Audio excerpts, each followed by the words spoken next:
ভুলেও কখনো বাচ্চাদের ছবি ফেসবুকে দিবেন না। যদি দেন তাহলে মারাত্মক দুইটি ক্ষতি হবে। আপনি আপনার বাচ্চার সুন্দর বাচ্চা, কিউট বাচ্চা, তার ছবি আপনি ফেসবুকে আপলোড করলেন। এখন আপনি খেয়ালও করতে পারতেছেন না আপনার বাচ্চা অসুস্থ, এরপরে ডাক্তারের কাছে নেন, ডাক্তার চিকিৎসা করতে পারে না, ডাক্তার বলে যে তার তো আসলে কোনো অসুস্থতা নাই, কিন্তু বাচ্চা আসলে অসুস্থ। এরপরে আসেন ইমাম সাহেবদের কাছে, খতিব সাহেবদের কাছে। এখন আমি বলি যে আমাকে নিয়ে পানির মধ্যে যদি গোলায়াও খাওয়াইয়া দেন তাহলেও আপনার বাচ্চা সুস্থ হবে না। এই জন্য মনে রাখতে হবে যে এই সমস্ত গার্ডিয়ানরা নিজের বউয়ের ছবি এবং বাচ্চার ছবি, সুন্দর সুন্দর বাচ্চা, কিউট কিউট বাচ্চা, আপনার কি দরকার ফেসবুকে তার ছবি দেওয়ার? আপনি যদি আপনার বাচ্চার ছবি ফেসবুকে আপলোড করেন তাহলে দুইটি ক্ষতির জন্য আপনি প্রস্তুত থাকেন। এই কথাগুলি আমার নয়, বিশ্বনবী সাল্লাল্লাহু আলাইহি সাল্লাম বলেছেন প্রথম নাম্বার যে ক্ষতি, এটা মারাত্মক ক্ষতি এবং এই ক্ষতি হাদিস দ্বারা প্রমাণিত।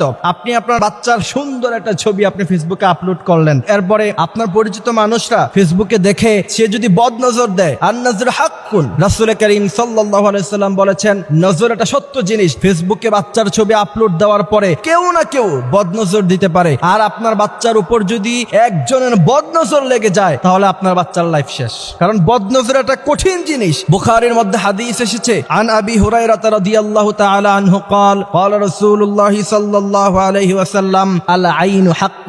বিশ্বনবী সাল্লাল্লাহু আলাইহি সাল্লাম বলছেন নজর এটা খুব সত্য জিনিস এবং বদনজর যদি কারো জীবনে একবার লেগে যায় তার গোটা লাইফটা শেষ।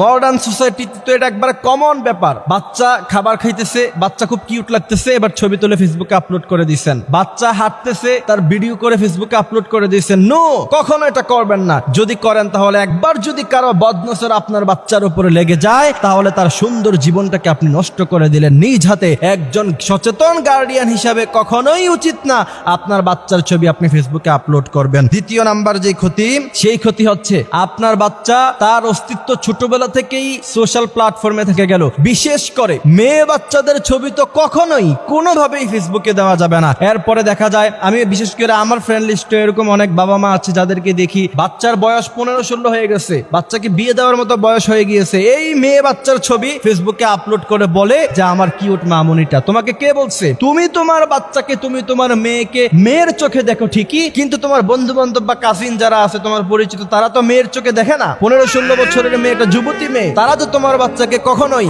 মেয়ের নজরে দেখবে না, কেউ কেউ তো ভিন্ন নজরেও দেখবে। এখন আমরা যখন এই কথাগুলি বলতে চাই তখন আমাদেরকে বলা হয় যে আপনাদের নজর খারাপ, আপনারা খারাপ চিন্তা করেন না।